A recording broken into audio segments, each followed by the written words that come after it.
போன வாரம் சனிக்கிழமை நல்ல மழை ஈக்காடு தங்கல்ல.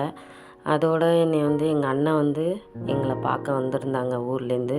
எங்கள் ஊர் பட்டுக்கோட்டை பக்கம் துறவிக்காடுன்னு ஊர். அங்கேருந்து அண்ணன் வந்திருந்தாங்க. அப்போ ஊரில் எங்கள் வீட்டு தோட்டத்தில் விளைஞ்சது எல்லாமே அங்கேருந்து எல்லாம் எடுத்துகிட்டு வந்தாங்க எங்களை பார்க்குறதுக்கு. வீட்டுக்காரர் அம்மா அப்பா இல்லாதவங்களுக்கு அண்ணனுங்க தான் பெரிய சப்போர்ட்டு. எவ்வளோ பேருக்கு இந்த பாக்கியம் அமைஞ்சிருக்குன்னு தெரியலை எனக்கு. ஆனால் எனக்கு இது அமைஞ்சதில் ரொம்ப சந்தோஷம். எங்கள் அண்ணன் 2 பேரும் 3 மாதத்துக்கு ஒரு டைம் எங்களை பார்க்க வந்துடுவாங்க. பார்க்க வரப்போல்லாம் எங்கள் தோட்டத்தில் விளைஞ்சது அங்கே என்னென்ன கிடைக்கிது எல்லாத்தையுமே எடுத்துகிட்டு வந்துடுவாங்க.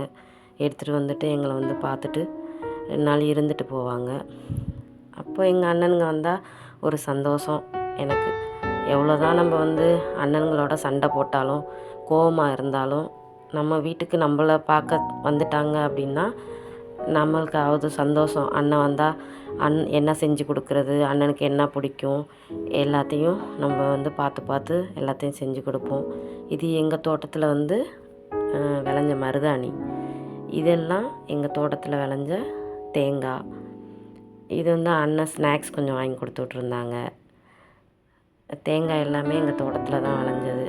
இப்போ கொஞ்சம் தான் எடுத்துகிட்டு வந்தாங்க. ஏன்னா இப்போ தான் விளைச்சல் கொஞ்சம் கம்மியாக இருக்குதுன்னு சொல்லிட்டு கொஞ்சம் தான் எடுத்துகிட்டு வந்துருந்தாங்க.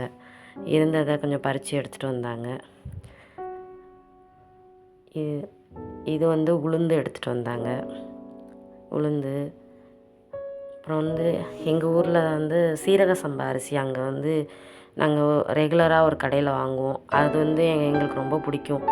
அந்த அரிசியில் பிரியாணி செஞ்சால் எங்களுக்கு ரொம்ப பிடிக்கும். அதனால் நான் ஊர்லேருந்தே எப்போயுமே பிரியாணி அரிசி ஊர்லேருந்து தான் வாங்கிட்டு வருவேன். நான் போனாலும் ஒரு 10 கிலோ வாங்கிட்டு வந்துடுவேன்.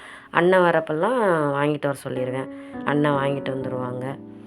இது எங்கள் தோட்டத்தில் விளைஞ்ச மருதாணி. இது நல்லா செவக்கும். இந்த மருதாணி நம்ம கையில் போட்டுக்கிட்டு இருக்கிறப்பயே பார்த்திங்கன்னா நல்லா செவந்துடும், நல்லாயிருக்கும். இது அண்ணன் 2வது அண்ணன் அங்கே ஊரில் கடை நல்லாயிருக்குன்னு சொல்லிட்டு அங்கேருந்து எப்போயுமே ரெகுலராக வாங்குகிற ஸ்நாக்ஸ் கடையில் அண்ணன் கொஞ்சம் ஸ்நாக்ஸ் எல்லாம் வாங்கி கொடுத்து விட்ருந்தாங்க. அப்புறம் தேங்காய் எண்ணெய் ஆட்டியிருந்தாங்க.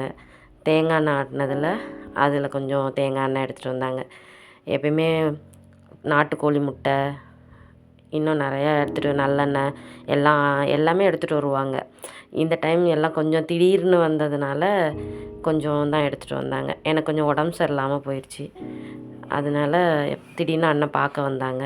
இது எங்கள் தோட்டத்தில் விளைஞ்ச தேங்காய் எண்ணெய், ஆட்டின தேங்காய் எண்ணெய். இது மழையில் மருதாணிலாம் ஊரில் நல்ல மழை, மருதாணிலாம் நனைஞ்சிருச்சுன்னு சொல்லிவிட்டு எல்லா மருதாணியும் ஈரமாக இருந்துச்சு. அதனால் கொஞ்சம் காய வச்சு வச்சுருந்தேன் நான். எனக்கு அண்ணனுங்க தான் எப்பயுமே சப்போர்ட்டு. ஆறுதலுக்கும் அவங்க தான், எது பண்ணாலுமே அவங்க தான். அண்ணனுங்க தான் எல்லாருக்குமே. எல்லா பெண்களுக்குமே பிறந்த வீடுனா அது ஒரு தனி சந்தோஷம். கணவரும் இல்லை, அப்பா அம்மா இல்லாததுனால எங்கள் அண்ணனுங்க தான் எனக்கு இப்போ எல்லாம்.